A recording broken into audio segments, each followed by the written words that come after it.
everyone, সকলোকে স্বাগতম জনাইছোঁ আজিৰ পলিটি লেকচাৰ নম্বৰ 3 লৈ। পলিটি লেকচাৰ 3 আজি আমি পঢ়িম কনষ্টিটিউশ্যন মানে সংবিধান আৰু তাৰ লগতে কিছুমান ইম্পৰ্টেণ্ট পইণ্টছ বা বিশেষ গুৰুত্বপূৰ্ণ তথ্য যিবোৰে আপোনাক আহি থকা বিষয়সমূহ বা যিবিলাক অধ্যায় বা যিবিলাক বস্তু আহি আছে পলিটিৰ লগত ৰিলেটেড সেইবিলাক বুজিবলৈ সুবিধা কৰি দিব। চ' আৰম্ভ কৰোঁ। চ' পলিটি অৰ্থাৎ ইণ্ডিয়ান পলিটি পঢ়িবলৈ হ'লে আমি তিনিটা বস্তু পঢ়িব লাগিব। কি ফাৰ্ষ্ট হৈছে constitution. Constitution of what? Constitution of India. আমিতো আৰু আমেৰিকাৰ কনষ্টিটিউশ্যন নপঢ়োঁ, পঢ়িলেও লাভ নাই। চ' কি পঢ়িব লাগিব? Constitution of India. তাৰপিছত পঢ়িব লাগিব আমি কিছুমান লজ। কি লজ? যিবিলাকক আমাৰ চেণ্ট্ৰেল পাৰ্লিয়ামেণ্টে পাছ কৰিছে। 3 নম্বৰত পঢ়িব লাগিব সুপ্ৰিম কোৰ্ট আৰু কিছুমান হাই কোৰ্টৰ ইম্পৰ্টেণ্ট জুডিচিয়েল ৰিভিউ বা ভাৰ্ডিক্ট। ঠিক আছে। চ' এতিয়া যেতিয়া আমি এইকেইটা পঢ়িব আহিম, প্ৰথম আহিব কনষ্টিটিউশ্যন অফ ইণ্ডিয়া। চ' প্ৰথম প্ৰশ্নটো আহিব আমি কনষ্টিটিউশ্যন মানেনো কি? What is constitution? That is the first question আমাৰ মনত আহিছে। চ' কনষ্টিটিউশ্যনৰ ডেফিনেশ্যনটো দিবলৈ হ'লে এনেকুৱাকৈ দিয়া যায়, এইটো বহুত মাল্টিপল পলিটিকেল থিংকাৰৰ মাজত এটা ডিবেটৰ পিছত এইটো এটা মানে বেছিক ডেফিনেশ্যন এটা লোৱা হৈছে, য'ত সকলোখিনি সামৰিব চেষ্টা কৰা হৈছে।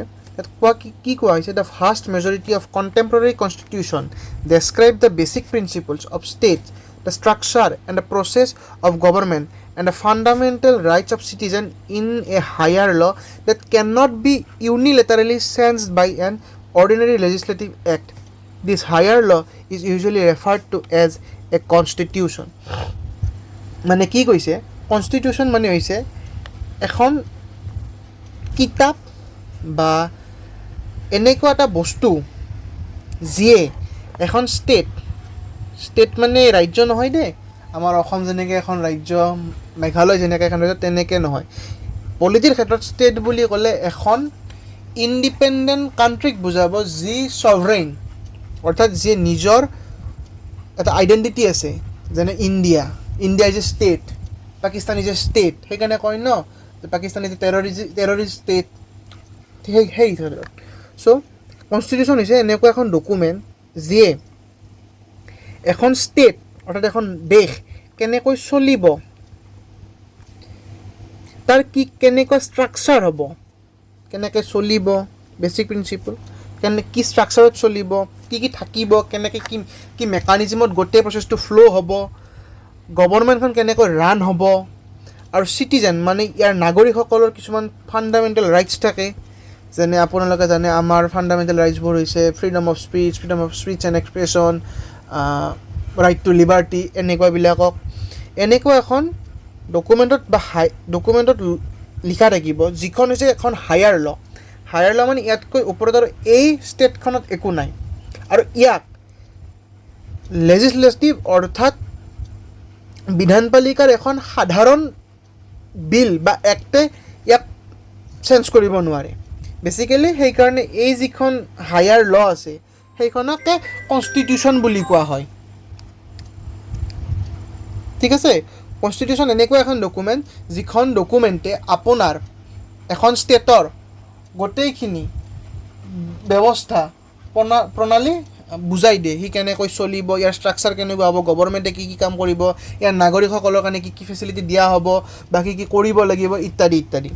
আৰু এই হায়াৰ ল'খন নিজ ইচ্ছামতে বিধানপালিকাই চেঞ্জ কৰিব নোৱাৰে। আৰু এই হায়াৰ ল'খনকে সাধাৰণতে আমি কি বুলি কওঁ?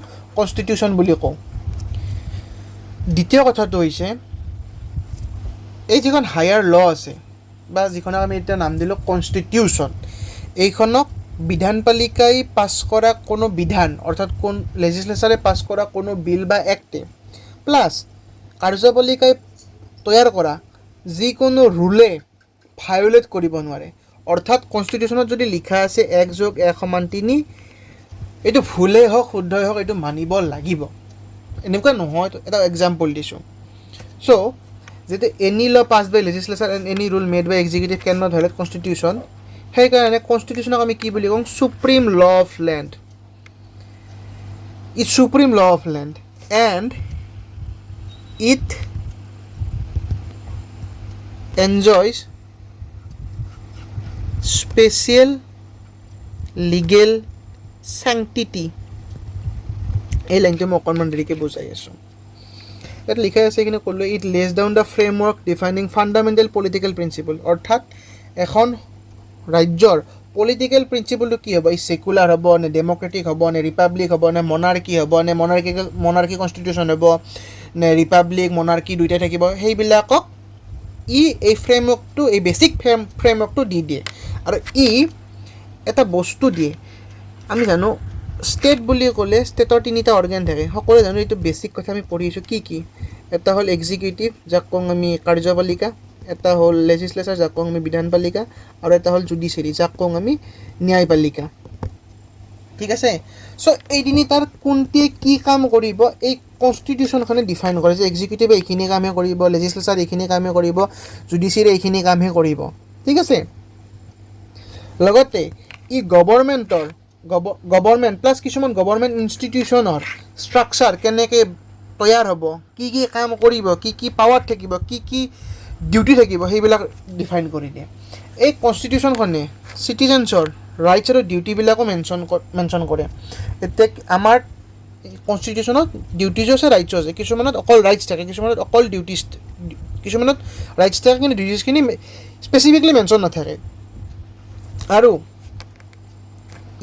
মেকানিজিম এটা প্ৰভাইড কৰে, যাৰ দ্বাৰা যিকোনো ৰিজল্ভ ডিছপিউট আৰু যিটো আমাৰ বেছিক অৰ্ডাৰ থাকে, ল এণ্ড অৰ্ডাৰ, সেইটো মেইনটেইন কৰাৰ এটা প্ৰচিজৰ কৈ দিয়ে।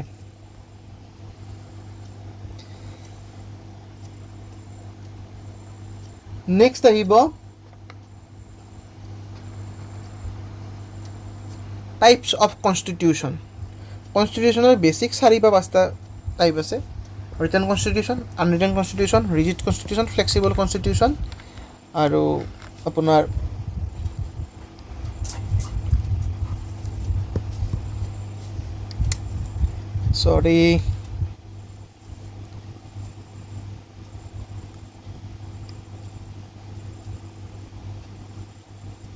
ইউনিটাৰী ফেডাৰেল।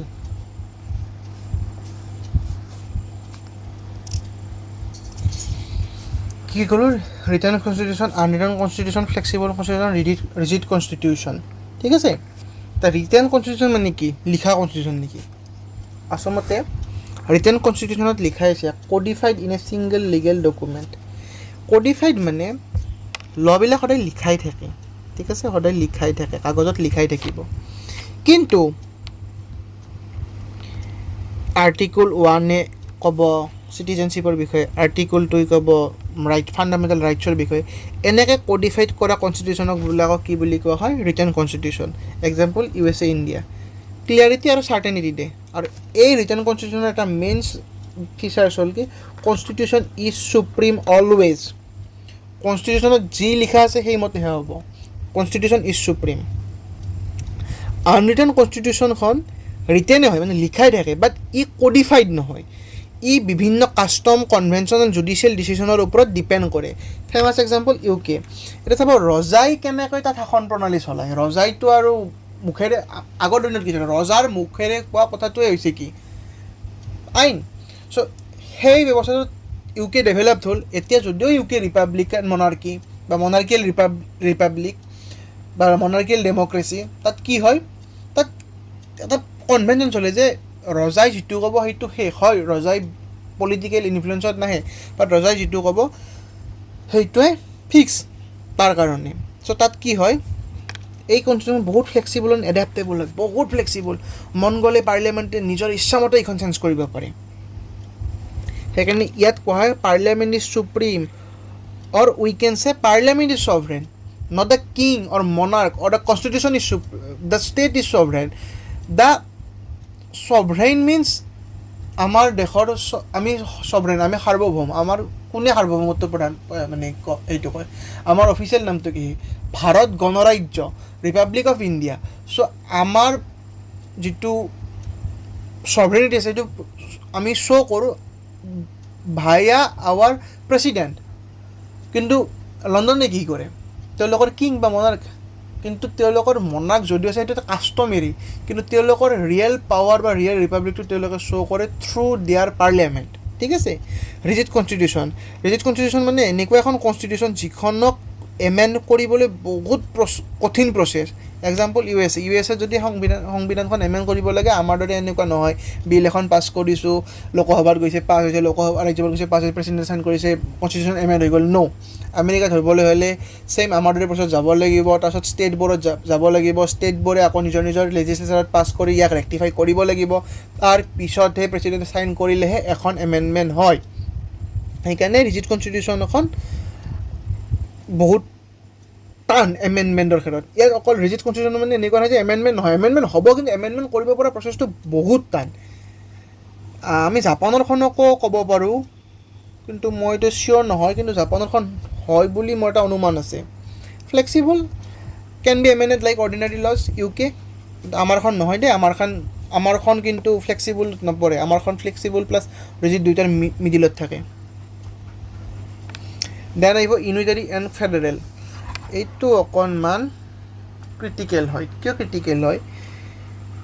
ইউনিটাৰী মিনছ এখন ষ্টেটত এটাই চেণ্টাৰ থাকিব পাৱাৰৰ, ই নতুন পাৱাৰ চেণ্টাৰ ক্ৰিয়েট কৰিব পাৰে, ই ডিলিট কৰি দিব পাৰে। সেইকাৰণে কৈছে one authority for whole state, delegation of power.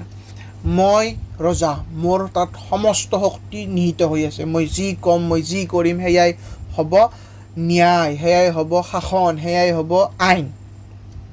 আজি মোৰ মন গ'ল যে মই আৰু ন্যায়টো নাচাওঁ, মই কৈ দিলোঁ যে আজিৰ পৰা ইয়াত এখন চুপ্ৰিম কোৰ্ট বহি যাব, ই যি ন্যায় কৰে সেয়া ন্যায় মোৰ দৰেই হ'ব। ঠিক আছে, এইটো বনাই দিলোঁ, কিন্তু আচল পাৱাৰটো কাৰ তাত থাকিল? মোৰ তাতে আছে। মই মন গ'লে চুপ্ৰিম কোৰ্টখন ডিছবেণ্ডো কৰি দিব পাৰোঁ। চ' ইউনিটাৰী কনষ্টিটিউশ্যনত সদায় ডেলিগেশ্যন অফ পাৱাৰ থাকে, মানে পাৱাৰটো দিওঁ, ডেলিগেট কৰোঁ, পাৱাৰটো ক্ৰিয়েট নকৰোঁ, অকলে নিদিওঁ, মই দি দিলোঁ, মই লৈ আহিব পাৰোঁ। এটাই ষ্ট্ৰং চেণ্টাৰ থাকিব পাৱাৰৰ, সেয়ে একে বেলেগ one authority for whole state, one centre of power, all power are concentrated in one strong centre. Like in UKৰ এক্সাম্পল আমি ক'ব পাৰোঁ পাৰ্লিয়ামেণ্ট। সেইকাৰণে UKৰ ক্ষেত্ৰত এটা ফেমাছ ডাইলগ আছে যে British parliament can do anything except convert a man into a woman. কৈছে UKৰ পাৰ্লিয়ামেণ্টে সকলো কৰিব পাৰে, কিন্তু কৰিব নোৱাৰা কামটো হ'ল কি এজন পুৰুষ মানুহক মহিলালৈ পৰিৱৰ্তিত কৰিব নোৱাৰে, মহিলাক পুৰুষলৈ পৰিৱৰ্তিত কৰিব নোৱাৰে। আৰু সেই ফেমাছ কোটটো জকিংলি আমাৰ ইণ্ডিয়ান জুডিচিয়াৰী ক্ষেত্ৰত কোৱা হয়, Indian judiciary can do anything except convert a man to a woman. ঠিক আছে। আৰু ফেডাৰেল কনষ্টিটিউশ্যন বুলি ক'লে ফেডাৰেল কনষ্টিটিউশ্যন কেইটামান কেৰেক্টাৰিষ্টিক হ'ল dual government, distribution of power, written constitution, rigid constitution আৰু ইণ্ডিপেণ্ডেণ্ট জুডিচিয়াৰী। কিন্তু যেনেকৈ UKৰ এখন ইউনিটাৰী বুলি ফিলচফাৰসকল, পলিটিকেল ফিলচফাৰ বা পলিটিকেল থিংকাৰসকলে ডিচাইড কৰিছে, তেনেকৈ ফেডাৰেল কনষ্টিটিউশ্যনৰ কোনো মানে ঠিক ধাৰণা এটা নাই। কিন্তু অল্ডেষ্ট হ'ল কোন? USA। চ' তেওঁলোকে ডিচাইড কৰিলে যে আমি প্ৰত্যেকখন কনষ্টিটিউশ্যন USৰ লগত কম্পেয়াৰ কৰিম আদাৰ কনষ্টিটিউশ্যনবিলাক। যদি USত থকা এই 5টা মেইন গুণ ইয়াতো পোৱা যায়, তেতিয়াহ'লে ক'ম এইখন আমি ফেডাৰেল বুলি। ঠিক আছে, এইকেইটা সেইকাৰণে লিখি দিছোঁ, for checking of constitution is federal or not we have to compare it with USA constitution. Characteristic are dual government, চেণ্টাৰত এখন, ষ্টেটত এখন, distribution of power, legislature, executive and judiciary are independent. Then written constitution, yes, written means codified constitution, and rigid constitution tan process to, or independent judiciary is independent of the influence of either these two. ঠিক আছে।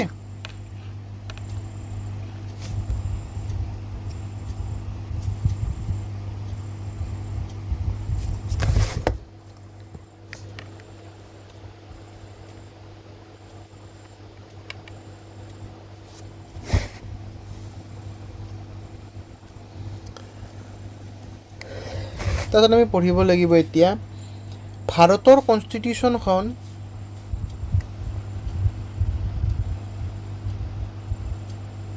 লিখি ভাৰতৰ constitution of Indian constitution is unitary or federal. আমাৰ dual government আছে চেণ্টাৰত আমাৰ মোদীজীৰ বৰ্তমান শাসন আৰু আমাৰ অসমৰ মাননীয় হিমন্ত বিশ্ব ডাঙৰীয়াৰ শাসন অ'কে ডুৱেল গভৰ্ণমেণ্ট আছে ডিষ্ট্ৰিবিউশ্যন অফ পাৱাৰ আছে আমাৰ জুডিচিয়াৰী যি কাম কৰে সেই কাম লেজিছলেচাৰে কৰিব নোৱাৰে লেজিছলেচাৰে যি কাম কৰে জুডিচিয়াৰী আৰু এক্সিকিউটিভে কৰিব নোৱাৰে চ' প্ৰি-ইকুৱেলি এটা ডেফিনেশ্যন আছে আমাৰখন কনষ্টিটিউশ্যন ৰিটেন কনষ্টিটিউশ্যন হয়নে codified হয়নে আছে article 1 talks about union and its territory article 3 talks about your citizenship like that so আমাৰখনো codified হয় rigid constitution আমাৰ কনষ্টিটিউশ্যনখন ৰিজিড হয়নে নহয় কিছুমান বস্তু আমি চেঞ্জ কৰিবলৈ হ'লে কি চিটিজেনশ্বিপ এমেণ্ডমেণ্ট এক্ট আনিব চিটিজেনশ্বিপ এমেণ্ডমেণ্ট এক্ট নহয় কনষ্টিটিউশ্যন এমেণ্ডমেণ্ট এক্ট আনিব লাগিব সেই এক্টখনে আমাক ক'ব ক'ত কি চেঞ্জ কৰিব লাগে ৰাজ্যসভাত পাছ হ'ব লোকসভাত পাছ হ'ব তাৰপিছত প্ৰেচিডেণ্টে চাইন কৰিব কিছুমান বিলৰ ক্ষেত্ৰত ষ্টেটবিলাক কনচাল্ট কৰিব লাগে ফৰ এক্সাম্পল GST বিল চ' হয়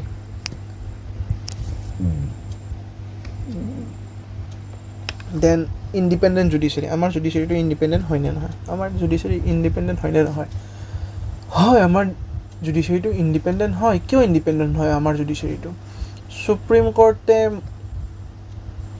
যিবিলাক ভাষ্য দিয়ে বা যিবিলাক ভাৰ্ডিক্ট দিয়ে সেইবিলাকত আমি কোনো ধৰণৰ পলিটিকেল ইনফ্লুৱেঞ্চ দেখা নাপাওঁ মানে এতিয়া চেণ্টাৰত ধৰি লওক আছে বিজেপি গভৰ্ণমেণ্ট এটা জেনেৰেল কথাটো কৈছোঁ বিজেপি গভৰ্ণমেণ্টে সদায় কংগ্ৰেছক দোষ দি থাকে in case there is a Congress MP against whom a case is going on Supreme Court or any of high court আমি দেখা নাপাওঁ যদি কোৰ্টে সেইটো যদি প্ৰমাণ পাইছে তাক দোষী সাব্যস্ত কৰে যদি একো প্ৰমাণ পোৱা নাই তাক নিৰ্দোষী সাব্যস্ত কৰি দিয়ে চ' ইয়াততো পলিটিকেল ইনফ্লুৱেঞ্চ কৰিব নোৱাৰি চ' আমাৰ ইণ্ডিপেণ্ডেণ্ট জুডিচিয়াৰী আছে গতিকে আমি কি ক'ব পাৰোঁ আমি ফেডাৰেল অ'কে তাত এটা কথা কওকচোন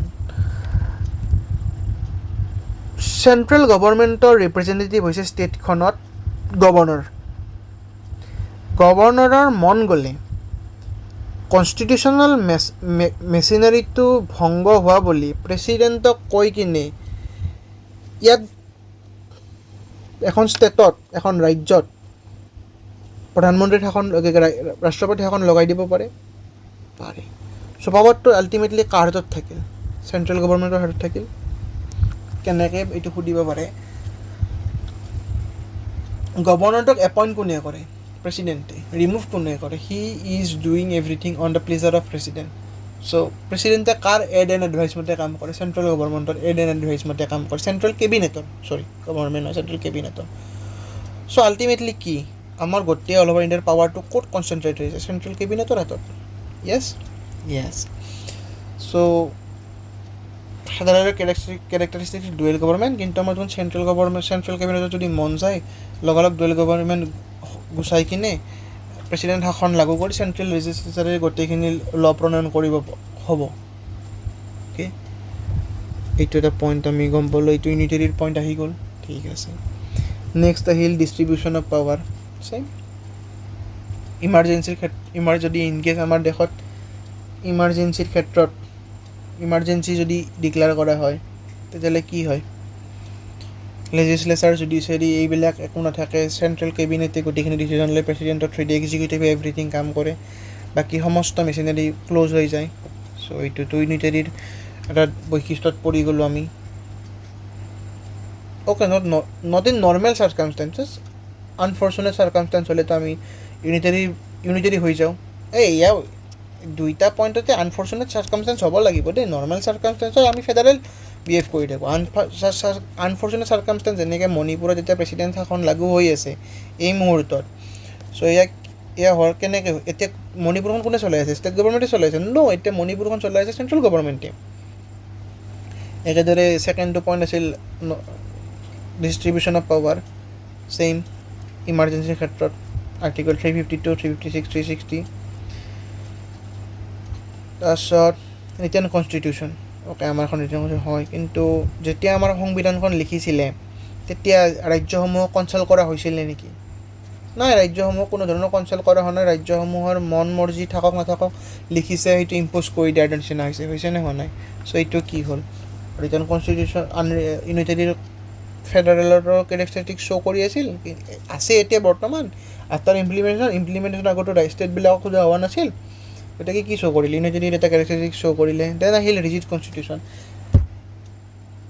is Indian constitution is actually rigid আমি কি একো চেঞ্জ কৰিব নোৱাৰোঁ মন গ'লে আমি যি ইচ্ছা তাকে চেঞ্জ কৰিব পাৰোঁ কাইলৈ যদি আমি এখন পাছ কৰোঁ ইণ্ডিয়া নামটো যে অলপ কিছুদিন আগতে যে হৈ আছিলে ইণ্ডিয়া নামটো ভাৰত কৰিব লাগে ইংলিছত বাৰু আছে India that is Bharat dual name of our country আৰু হিন্দীত আছে ভাৰত যাৰ নাম ইণ্ডিয়া বা তেনেকুৱা ধৰণৰ আছে চেঞ্জ কৰিব নোৱাৰিম নেকি পাৰিম চ' এইটো ৰিজিডো নহ'ল এখন এক্টৰ দ্বাৰা চেঞ্জ কৰি দিব পাৰিম ঠিক আছে দেন আহিল ইণ্ডিপেণ্ডেণ্ট জুডিচিয়াৰী আমাৰ জুডিচিয়াৰী জাজবিলাকক কোনে এপইণ্ট কৰে কলেজিয়াম আছে বাৰু কলেজিয়াম হ'লেও ফাইনেল চাইন কোনে কৰে প্ৰেচিডেণ্ট অফ ইণ্ডিয়া জাজক ৰিমুভ বা ইমপিচ কৰিবলৈ কি কৰিব লাগিব পাৰ্লিয়ামেণ্টৰ 2টা ছেশ্যনে পাছ কৰিব লাগিব য়েছ অৰ ন' য়েছ চ' ইণ্ডিপেণ্ডেণ্ট জুডিচিয়াৰী হ'ব নেকি নহয় পাৰ্লিয়ামেণ্টে যদি ভয় দেখাই যে আপোনাৰ জাষ্টিছটো গুচি যাব আমি যদি আপুনি এইটো আমাৰ এগেইনষ্টে যাই কয় তেতিয়াহ'লে জাজে উইদাউট ইনফ্লুৱেঞ্চ জাজমেণ্ট দিব পাৰিব নেকি নোৱাৰে চ' কি ক'ম ইউনিটেৰিৰো কেৰেক্টাৰিষ্টিক শ্ব' কৰে ইণ্ডিয়ান কনষ্টিটিউশ্যনে ফেডাৰেলৰো কেৰেক্টাৰিষ্টিক শ্ব' কৰে চ' আমাৰ যিখন সংবিধান আছে সেইখনে নৰ্মেল এতিয়া বৰ্তমান সময়ত এজ অসমৰ কথা চাব গ'লে ই ফেডাৰেল ধুনীয়াকৈ ডুৱেল গভৰ্ণমেণ্ট আছে ডিষ্ট্ৰিবিউশ্যন অফ পাৱাৰ আছে এভৰিথিং চলি আছে ধুনীয়াকৈ চলি আছে যেন কিবা না কিবা এটা ইমাৰ্জেঞ্চি আহি যায় ন যেনে ইন কেছ অফ মণিপুৰ লগালগ ই নিজকে কনভাৰ্ট কৰি কি হ'লে ইউনিটেৰী কনষ্টিটিউশ্যনলৈ নিজকে কনভাৰ্ট কৰি দিয়ে be it emergency provisions be it something president's rule in a state doesn't matter but ফেডাৰেলৰ পৰা ইউনিটেৰী গুচি যায় আমেৰিকাত ফেডাৰেলে চেণ্ট্ৰেল গভৰ্ণমেণ্টখন ৱাশ্বিংটন ডিচিৰ পৰা নোহোৱা হৈ গ'লে ষ্টেট গভৰ্ণমেণ্টবোৰ ইণ্ডিপেণ্ডেণ্ট হৈ যাব তেওঁলোকে নিজে শাসন চলাই থাকিব কোনোবা আহিব নতুনকৈ তেওঁলোকে বা বহাব প্ৰেচিডেণ্টক নি বেলেগ মেটাৰ তেনেকুৱা আমাৰ তাততো নহয় এতিয়া ইনকেছ যদি আমাৰ এখন যুদ্ধ লাগে কি হ'ব লগালগ ষ্টেট গভৰ্ণমেণ্টবিলাক হয়তো ইমাৰ্জেঞ্চি লাগি গ'লে ডিছমিছ হৈ যাব পাৱাৰবিলাক কমি আহিব এভৰিথিং কণ্ট্ৰল কৰিব কোনে চেণ্ট্ৰেল গভৰ্ণমেণ্টে চ' এইটোকেই কোৱা হৈছে unitary bias of Indian federation Indian constitution is federal in form but unitary in spirit মানে শৰীৰটো ফেডাৰেল আত্মাটো কিন্তু ইউনিটাৰী এইটো অলপমান প্ৰব্লেমেটিক ষ্টেট মানে ক'বলৈ গ'লে অলপমান কেনেকৈ কওঁ এইটো কেনেকৈ বুজাওঁ মানে ই ফেডাৰেল এনি টাইম ফেডাৰেল হৈ থাকে কিন্তু ইন কেছ অফ ইমাৰ্জেঞ্চি যেতিয়া ইয়াৰ আত্মাক আঘাত কৰে তেতিয়া আমাৰ ছভৰেনিটিৰ ওপৰত এটেক হ'ব sovereignty is the soul of India আমি ক'ব পাৰোঁ এটা হয় তেতিয়া আমি কি হৈ যাওঁ ইউনিটাৰী হৈ যাওঁ ঠিক আছে দেন আহিল strong centre with wide powers আমাৰ চেণ্ট্ৰেল গভৰ্ণমেণ্টৰ হাতত বহুত শক্তি আছে যিবোৰ কেতিয়াবা ষ্টেট গভৰ্ণমেণ্টৰ শক্তিবোৰো তেওঁলোকৰ হাতলৈ গুচি যায় emergency provisions give overriding powers to the union that's through states are dependent on centre for finance and resources that's through appointment of governors by the centre yes through প্ৰেচিডেণ্টে নিজৰ হুইমছত এণ্ড প্লেজাৰ্ছত চেণ্ট্ৰেল গভৰ্ণমেণ্টখন ভাঙিব dismiss কৰিব নোৱাৰে কিন্তু গভৰ্ণৰে নিজৰ উইমছ and হুইমছত state গভৰ্ণমেণ্টখন ভাঙিব বা dismiss কৰি দিব পাৰে residuary power rest with the union government all India services IAS IPS IFOS all this three are কি অল ইণ্ডিয়া ছাৰ্ভিচেছ তেওঁলোকক ৰিক্ৰুট কোনে কৰে চেণ্ট্ৰেল গভৰ্ণমেণ্টে তেওঁলোকক চেলাৰী কোনে দিয়ে চেণ্ট্ৰেল গভৰ্ণমেণ্ট ট্ৰেইনিং কোনে দিয়ে চেণ্ট্ৰেল গভৰ্ণমেণ্টে তেওঁলোকে কাম কৰে ক'ত ষ্টেট গভৰ্ণমেণ্টৰ চ' এইবিলাক হৈছে unitary bias of Indian federation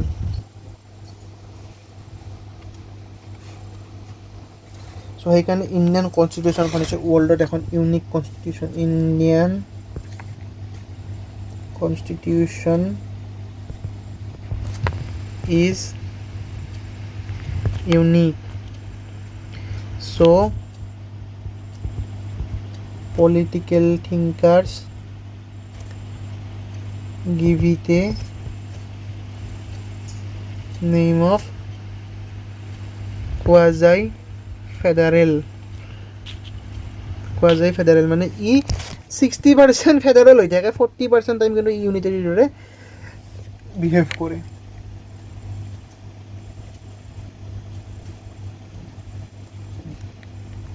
তাৰপিছত আমি পঢ়িব লাগিব theory of separation of powers by Montesquieu theory of separation of powers is easy ইয়াত লিখাখিনি বাৰু পঢ়ি যাব এইটোৱে মণ্টেস্কিউ এজন French political thinker and philosopher আছিল তেখেতে দ্য স্পিৰিট অফ লজ নামৰ তেখেতৰ কিতাপখনত 1748 এটা প্ৰপাউণ্ড দিয়ে theory of separation of powers by Montesquieu কি কৰে বেছিক ষ্টেটৰ তিনিটা main organ legislature judiciary executive এই তিনিটাক ৱাটাৰ টাইট কৰিব নোৱাৰে ইয়াক ইনফ্লুৱেঞ্চ কৰিব নোৱাৰে ইয়াক নোৱাৰে ইয়াক ইনফ্লুৱেঞ্চ কৰিব নোৱাৰে ইয়াক নোৱাৰে তেনেকুৱা ইয়াৰ একো প্ৰভাৱ ইয়াত নপৰে ইয়াৰ একো প্ৰভাৱ ইয়াত নপৰে কি কয় লেজিছলেচাৰ অনলি মেক লজ তেখেতে কয় যে এনেকুৱাকৈ ছিষ্টেমটো বনাই দিয়া যায় লেজিছলেচাৰে অনলি লজ বনাব পাৰে এক্সিকিউটিভে যি ল বনাইছে সেইটো ইমপ্লিমেণ্ট কৰিব পাৰে আৰু জুডিচিয়াৰী সেই লবিলাক ইণ্টাৰপ্ৰেট কৰিব পাৰে তাত বেলেগ নাই তো ই কি কৰে এক ঠাইত যিটো পাৱাৰ কনচেন্ট্ৰেট হৈ থাকে কিংটোৱে আছিল লেজিছলেচাৰ জুডিচিয়াৰী এক্সিকিউটিভ এইটো হ'ব নিদিয়ে ই যদি ইয়াক ইনফ্লুৱেঞ্চ কৰিব নোৱাৰে অভিয়াছলি দুটা পাৰ্ট হৈ গ'ল ই যদি ইয়াক ইনফ্লুৱেঞ্চ কৰিব নোৱাৰে হৈ গ'ল দুটা পাৰ্ট ই যদি ইয়াক কৰিব নোৱাৰে হৈ গ'ল এটা বৃহৎ পাৰ্ট হৈ গ'ল নাই so' prevents concentration of power ensures liberty and rule of ল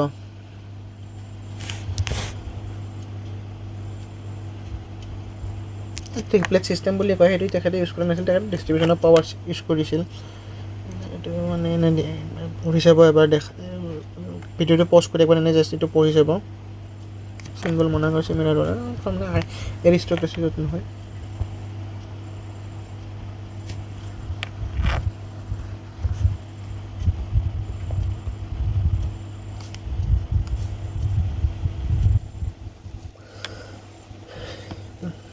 এটা বস্তু পঢ়িব মনত ৰাখিব জেমছ মেডিচনে কৈছিল concentration of powers is tyranny concentration of power is tyranny. The accumulation of all powers, legislative, executive, and judiciary, in the same hands, whether of one, a few, or many, or whether hereditary, self-appointed, or elective, may justly be pronounced the very definition of tyranny. এটা মানে বস্তুটো বুজাই দিছে আৰু এইটো concept আহিছে আপোনালোকৰ American constitution মেকাৰসকলৰ পৰা দেন এই থিয়ৰী অফ ছেপাৰেশ্যনৰ ওপৰত বেছ কৰি এখন doctrine of checks and balances apply কৰা হয় কি কৰে ছেপাৰেশ্যন অফ পাৱাৰ্ছৰ এখন এক্সটেণ্ডেড ভাৰ্জন হয় ই প্ৰত্যেকটো অৰ্গেনক মানে এনেকুৱা এখন ডকুমেণ্ট থাকিব বা এনেকুৱা এটা ৰুল বনাই থকা যে লেজিছলেচাৰ জুডিচিয়াৰী এক্সিকিউটিভ জুডিচিয়াৰীক এক্সিকিউটিভে চেক কৰিব লেজিছলেচাৰে চেক কৰিব লেজিছলেচাৰক জুডিচিয়াৰীয়ে চেক কৰিব এক্সিকিউটিভে চেক কৰিব এক্সিকিউটিভক লেজিছলেচাৰে জুডিচিয়াৰীয়ে চেক কৰি থাকিব তেনেকুৱা এনেকুৱা সেই ৰুল থকা সেই বেছিকটো সেই ৰুলখিনিক doctrine of checks and balance বুলি কয় আৰু এইটো prevent abuse of power in authoritarian rule example legislature control executive through question and motion that's আমাৰ ইণ্ডিয়ান পাৰ্লিমেণ্টৰ কিছুমান মশ্যন চলে কুৱেশ্যন আৱাৰ চলে judiciary can strike then unconstitutional laws that's violate constitution of India executive can veto legislative decision that's to promote balance accountability and democracy কিহৰ কাৰণে best democratic এইবিলাক এই doctrine of checks and বেলেঞ্চখন কি কাৰণে লাগে আমাক ই promote balance accountability and democracy সেই কৰে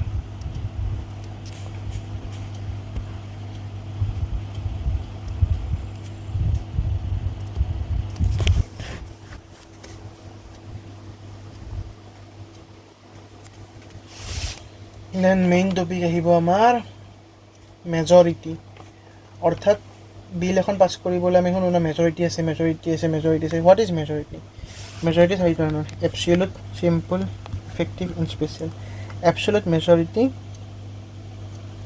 refers to more than 50% of the total membership of the house so if Lok Sabha has 540 members absolute majority is 273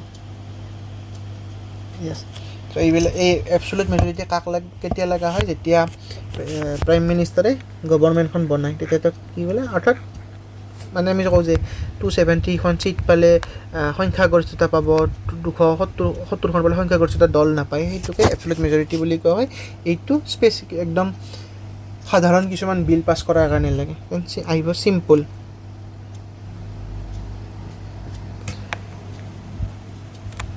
total simple majority কাক কি হয় majority of members present and voting total হাউচৰ শক্তি কিমান বাদ দিয়ক সেই বিলখনৰ ভোটিং হৈ থকা সমস্তত সেই ঠাইখিনিত তাত কিমান মানুহ প্ৰেজেণ্ট আছিল ইন কেছ যদি 200 থাকে চিম্পল মেজৰিটি হ'ব 101 অৰ্ডিনাৰী লজ কনফিডেন্স মশ্যন মানি বিলছ এইবিলাকৰ কাৰণে চিম্পল মেজৰিটি ইউজ হয় বেছিক চিম্পল মনত ৰাখক যিটো প্ৰেজেণ্ট আছিল সেইটোৱে তাৰে মেজৰিটিটো সিটটো আমাৰ 543 জন আছিল, কিন্তু যদি সেই সময়ত যদি 100 জনে অনলি ভোট কৰিছিল 51 হ'ব, যদি 545 জনে কৰি আছিল 273 হ'ব। চ' চিম্পল মেজৰিটিটো চেঞ্জ হৈ থাকে, কিন্তু এবছলুট মেজৰিটি 273 হৈ থাকিব। দেন আহিব ইফেক্টিভ মেজৰিটি। এটা যদি মই ক'ব যাওঁ, চিম্পল মেজৰিটি ফাংচনেল মেজৰিটি বুলিও কোৱা হয়। চিম্পলক কি বুলি ক'ম? Functional majority. আৰু এই দুটা একে, অলমষ্ট এভৰি টাইম একে। Effective majority refers to the majority of effective strength, total strength minus vacancies। মানে ধৰি লওক 545টা চিট আছে লোকসভাত, তাৰে 5টা চিট ভেকেণ্ট হৈছে, মানে ধৰক সেই এম পিজন ডেথ হ'ল বা কিবা হ'ল আৰু মুঠতে, তো তাৰে 5টা ভোট, 5টা এম পি নাই, সেই পষ্টকেইটা ভেকেণ্ট, মানে সেই সময়ত পাৰ্লিয়ামেণ্টত নথকাটো নহয়, সেই যিকেইটা খালী হৈ আছে তাত কোনো ধৰণৰ ৰিপ্ৰেজেণ্টেশ্যন নাই বৰ্তমান। ইলেকশ্যন হ'ব লগা হৈছে, বাই ইলেকশ্যন হ'ব লগা হৈ আছে, হ'ব। চ' তেতিয়াহ'লে ইফেক্টিভ মেজৰিটি কিমান হ'ব? 540ৰ আধা কিমান? 271 হ'ব ইফেক্টিভ মেজৰিটি। কিহত ইউজ হয়? ভাইচ প্ৰেচিডেণ্টক ৰিমুভ কৰিবলৈ, স্পীকাৰক, ডেপুটি স্পীকাৰক ৰিমুভ কৰিবলৈ।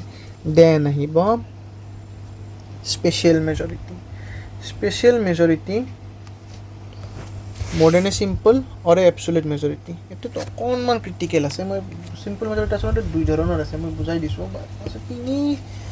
আমি ক'ব পাৰোঁ 3-4 ধৰণৰ বুলিয়ে ক'ব পাৰোঁ, মই বুজাই দিছোঁ, চাবচোন। যিটো স্পেচিয়েল মেজৰিটি 1, সেইটোত কি কোৱা হয়?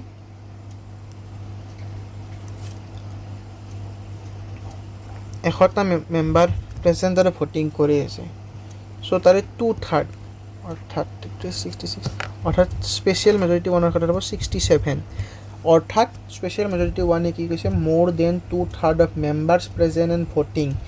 সেই সময়ত প্ৰেজেণ্ট আৰু ভোটিং কৰি থকা মেম্বাৰ হৈছিল যদি 100টা, তাৰে 2/3 কিমান হ'ব? 67, মানে মেজৰিটিৰ ক্ষেত্ৰত কথাটো কৈছোঁ। 66 হয়, অলমষ্ট 67 হয়, ধৰি লওক 68টা, চ' 68 হৈ যাব আপোনাৰ স্পেচিয়েল মেজৰিটি 1। তাৰপিছত হ'ব স্পেচিয়েল মেজৰিটি 2। ইয়াত কি হ'ব? ইয়াত আমি ক'ব পাৰোঁ special majority 1 plus absolute majority. Special majority 1 applicable হ'ব article 312। Special majority 1 plus absolute. Special মেজৰিটিত কি আছিল? 2/3 present and voting plus absolute majority আমাৰ কিমান আছিল? 273। ইনকেছ সেই সময়ত 100টা মেম্বাৰ আছিল, ত' 68 প্লাছ 273 কিমান হ'ব? 3 কাটি গ'ল 1, 341 is going to B special majority 2। এইটো ইউজ হ'ব ইনকেছ ৰিমুভেল অফ জাজ, amend constitution, keg, EAC election কমিশ্যনৰ তাৰ ক্ষেত্ৰত। তাৰপিছত আহিব স্পেচিয়েল মেজৰিটি 3। স্পেচিয়েল মেজৰিটি 3 একো নহয়, স্পেচিয়েল মেজৰিটি 3টো হৈছে special majority 2 plus ratification by half of state. Ratification মানে এখন বিল পাছ হৈছে, সেইখন আহিব ইয়াত স্পেচিয়েল মেজৰিটি 2ৰ দ্বাৰা, অৰ্থাৎ 343ৰ দ্বাৰা পাছ হৈছে, 340 দ্বাৰা পাছ হৈছে, 342 যিটো মাৰ্ক কৰিছিল সেইটোৰ দ্বাৰা পাছ হৈছে, ইয়ালৈ আহিব। ইয়ালৈ আমাৰ ধৰক ষ্টেট আছে 28খন, তাৰে 15খনে পাছ কৰিব লাগিব নিজৰ বিধানসভাত, পাছ কৰি তেতিয়াই পঠাব চেণ্ট্ৰেল মেজৰিটি, তেতিয়া প্ৰেচিডেণ্টে চাইন কৰিলে এইটোক স্পেচিয়েল মেজৰিটি 3 বুলি কোৱা হ'ব। এইটো কৰা হৈছিলে আমাৰ ক্ষেত্ৰত কেতিয়া জানেনে? যেতিয়া আমি এমেণ্ড কৰিব লাগিব আমাৰ ফেডাৰেল ফিচাৰ্ছবোৰ। সেইকাৰণে GSTটো আমাক ফেডাৰেল ফিচাৰ্ছটো চেঞ্জ কৰি দিছিলে, গতিকে তাৰ কাৰণে এইটো লগাইছে।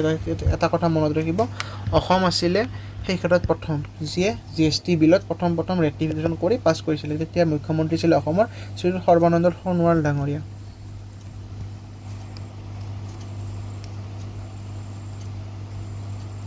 আৰু যেতিয়া স্পেচিয়েল মেজৰিটি হৈছে সেইটোত হ'ব 2/3 not less than, 2/3 not less than total strength of the house. 543 3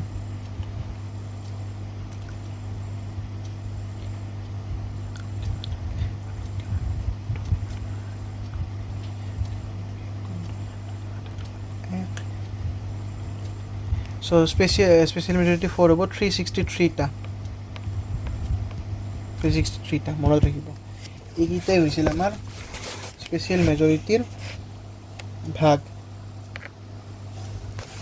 এতিয়া আহিব কনষ্টিটিউশ্যনেলিজিমটো বেলেগ একো নহয়। কনষ্টিটিউশ্যনেলিজিমটো হৈছে য'ত কনষ্টিটিউশ্যনক মানি সকলো কাম হয়। ইয়াক আমি ডক্ট্ৰিন অফ লিমিটেড ৰেছপনচিবিলিটিজ বুলিও ক'ব পাৰোঁ। Concept that government authority is derive from and limited by body of fundamental ল।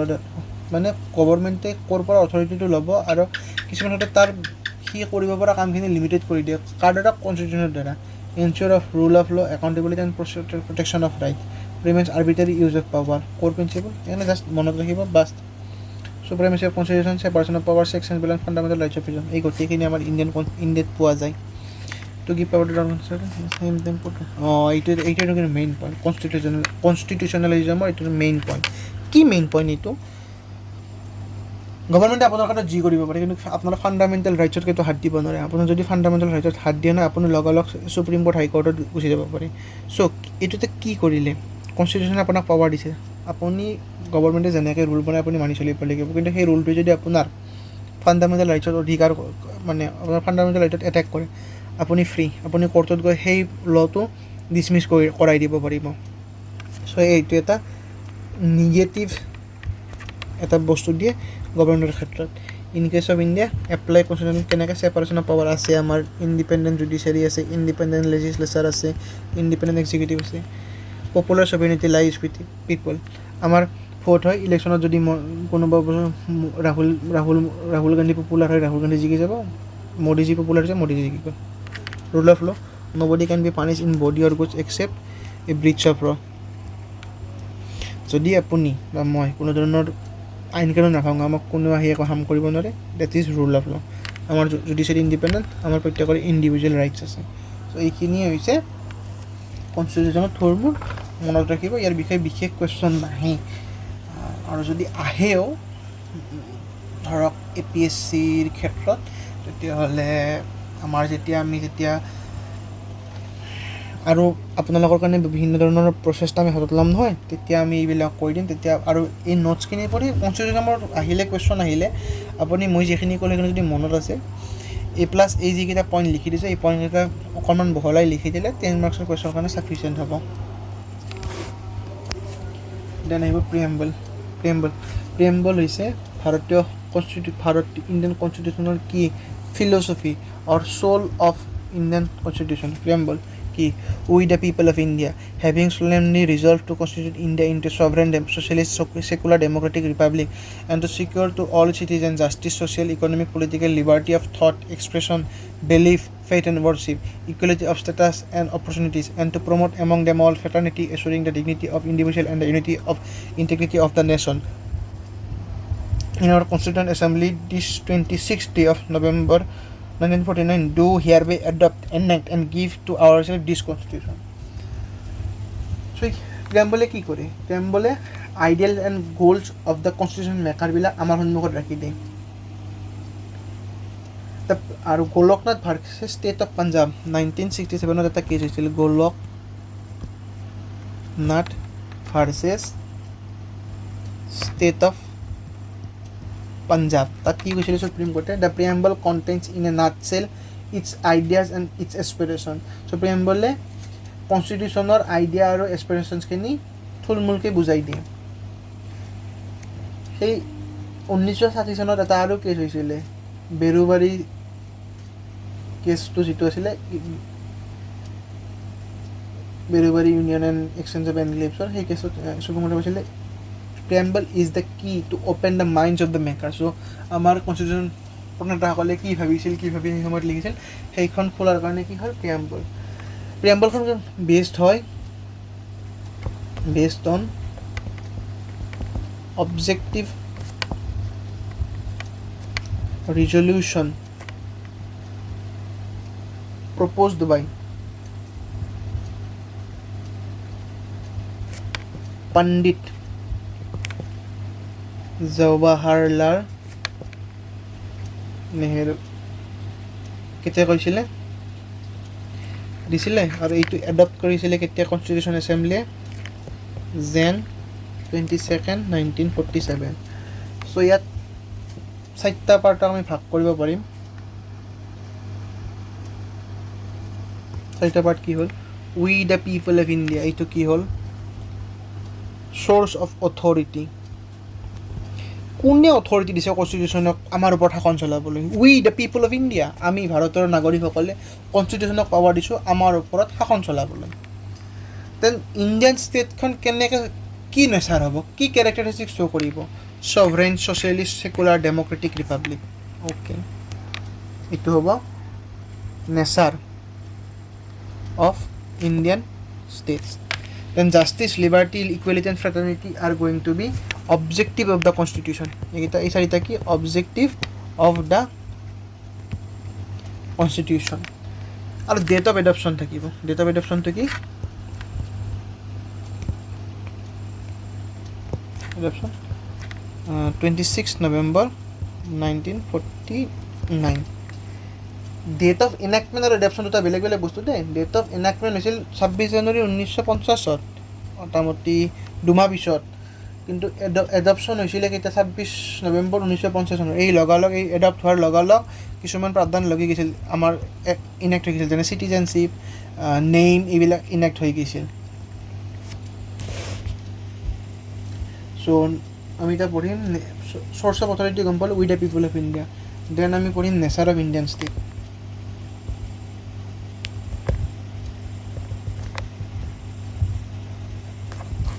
প্ৰথম হৈছে ছভৰেইন. আমি ছভৰেইন হয়নে? হয়. আমি যিকোনো ডিচিশ্যন কাৰো ইনফ্লুৱেঞ্চ নোহোৱাকৈ, কোনো আদাৰ কাণ্ট্ৰিৰ ইনফ্লুৱেঞ্চ নোহোৱাকৈ আমি নিজৰ ইচ্ছামতে ল'ব পাৰোঁ.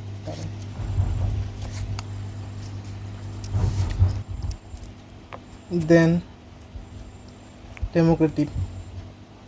ডেম'ক্ৰেটিক মানে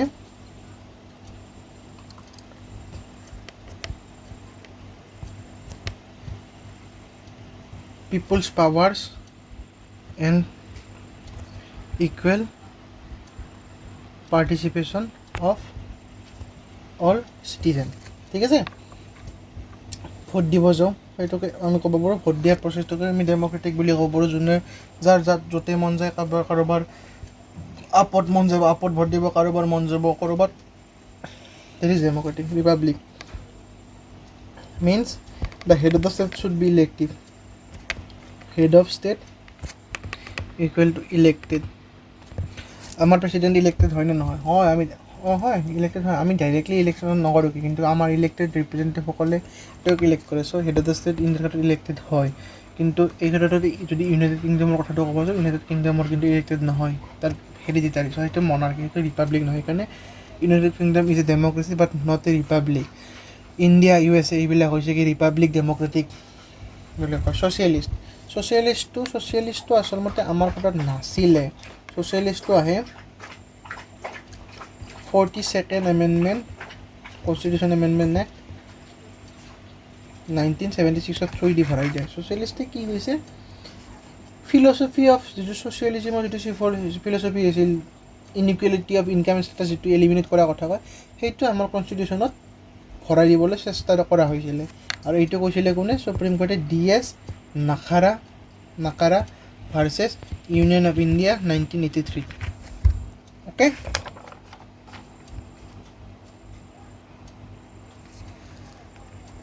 আৰু এটা কথা মনত ৰাখিব, যেতিয়া প্ৰিয়াম্বলখন পঢ়োঁ ন, তেতিয়া আমি কিন্তু আমাৰ কমা নাই, কিন্তু এই গোটেইকেইটা একেলগে এটা সময়তে হ'ব লাগিব, এটা কৰি আনটো হ'ব নোৱাৰিব. যদি ৰিপাব্লিক হৈছে ডেম'ক্ৰেটিকেলি হ'ব লাগিব, ছেকুলাৰ হ'ব লাগিব, ছভৰেইন ছ'চিয়েলিষ্ট হ'ব লাগিব. চ' ছভৰেইন ছ'চিয়েলিষ্ট, ছেকুলাৰ, ডেম'ক্ৰেটিক, ৰিপাব্লিক একেটা সময়তে এই গোটেইকেইটা কেৰেক্টাৰিষ্টিক ইণ্ডিয়াই শ্ব' কৰিব লাগিব, কমা নাই. সেইটো এটা মেইন পইণ্ট মনত ৰাখিব. ছ'চিয়েলিষ্টটোৰ বিষয়ে দেন আহিব ছেকুলাৰ. ষ্টেট মানে ইণ্ডিয়াখন as a state, not the rajya. State protect or religion equally and almost and does not support or uphold any religion.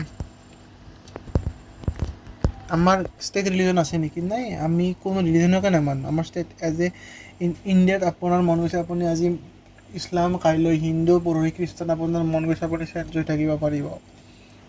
কিন্তু কিছুমান এতিয়া ওমান, UAE তেওঁলোকৰ ষ্টেট ৰিলিজন হৈছে ইছলাম, আমাৰখন পাকিস্তানৰ ষ্টেট ৰিলিজন হৈছে ইছলাম, বাংলাদেশৰ ষ্টেট ৰিলিজন আই থিংক বাংলাদেশৰ এতিয়ালৈকে নাছিল, চৰকাৰ চেঞ্জ হৈ থাকে মই ক'ব নোৱাৰোঁ। এতিয়া বোধহয় ইছলামক তেওঁলোকে প্ৰাধান্য দিয়া হৈছে, বাট মেজৰিটি থাকিলে তেওঁলোক গোটেই ছেকুলাৰেই আছিল। গতিকে সেনেকুৱা ছেকুলাৰ মানে হৈছে কোনো ধৰণৰ ষ্টেটৰ, যেনেকৈ UKৰ কিং ইজ খ্ৰীষ্টান, চ' we may say that Christianity is the state religion, but there is Magna Carta which separates religion and the administration বা political affairs separate, but আছিলেতো। চ' সেইটো তেনেকুৱা, আমাৰ কিন্তু তেনেকুৱা নাই, আমি ছেকুলাৰ। আমাৰ ছেকুলাৰিজমটো ইউনিক। আমাৰ প্ৰত্যেকটো ৰিলিজনক আমি ইকুৱেলি ৰেচপেক্ট কৰোঁ, প্ৰত্যেকটো ৰিলিজনক আমি ইকুৱেলি প্ৰটেক্ট কৰিব চেষ্টা কৰোঁ। আমাৰ state has no' religion. USA সিহঁতৰ গভৰ্ণমেণ্টে ইণ্টাৰফেৰেঞ্চে নকৰে, গুৰুত্বই নিদিয়ে, আপুনি যি কৰে কৰি থাকক, চাৰিবেৰৰ মাজত গুৰুত্ব নিদিয়ে। ফ্ৰেন্সত কিন্তু ইণ্টাৰফেৰেঞ্চটো ছেইম US-ৰ দৰে, কোনো ধৰণৰ নকৰে, আপুনি চাৰিবেৰৰ মাজত কি কৰিছে কৰি থাকক, ঘৰৰ ভিতৰত কি কৰিছে কৰি থাকক। আপুনি কিন্তু ট্ৰেইনত গৈ মানে নাম গাব নোৱাৰে বা নামাজ পঢ়িব নোৱাৰে বা হেৰি কৰিব নোৱাৰে, ফ্ৰান্সৰ কাৰণে সেইটো এক্সট্ৰা। কিন্তু আমেৰিকাৰ আপুনি ৰাজহুৱা প্লেচত নাম গাব পাৰিব, কিবা কৰিব পাৰিব, ফ্ৰান্সত নোৱাৰে। সেইটোৱে। চাইনা আৰু এণ্টি ৰিলিজিয়াছ, এথিষ্ট, সিহঁতে কোনো ৰিলিজন নামানেই। চ' আমি নেক্সট ক্লাছৰ পৰা আৰম্ভ কৰিব চেষ্টা কৰিম অবজেক্টিভসমূহ।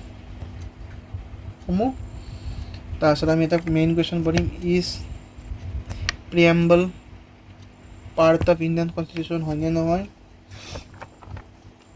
দেন আমি আৰম্ভ কৰিম আৰ্টিকল 1 এণ্ড আৰ্টিকল 2।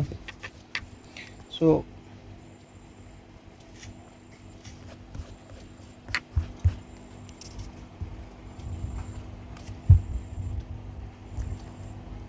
আজিলৈ ইয়াতে সামৰোঁ। এটা শেষত কথা কৈ যাম, মাৰ্টিন লুথাৰ কিঙে এটা কথা কৈছিল, take the first step in faith, you don't have to see the whole staircase, just take the first step. So' আপোনালোকে যদি ক্লাছকেইটা কৰি আছে তেতিয়াহ'লে মই ভাবোঁ যে আপোনালোকে প্ৰথমটো ষ্টেপ লৈছে আপোনাৰ নিজৰ লক্ষ্যৰ পিনে। আশা কৰোঁ সকলোৱে এনেদৰে আগুৱাই গৈ থাকিব। গোটেই ৰাস্তাটো দেখা নাপালে, গোটেই ষ্টেয়াৰকেছটো দেখা নাপালেও এটা খোজ লৈছে আন এটা খোজ ল'ব, এনেকৈ আগবাঢ়ি গৈ এধাপে আগবাঢ়ি গৈ হয়তো শেষত আপোনালোকৰ লক্ষ্য উপনীত হ'ব। কোনোবাৰ হয়তো লক্ষ্য হ'ব পাৰে ADRE, কোনোবাৰ হ'ব পাৰে DME, কোনোবাৰ হ'ব পাৰে DHS, কোনোবাৰ হ'ব পাৰে APSC, কোনোবাৰ হ'ব পাৰে UPSC। চ' আশা কৰোঁ সকলোৱে আৰম্ভ কৰি লাহে লাহে এধাপে আগুৱাই গৈ ইয়াত নিজৰ লক্ষ্যত উপনীত হ'ব বুলি আশা কৰিছোঁ। ধন্যবাদ।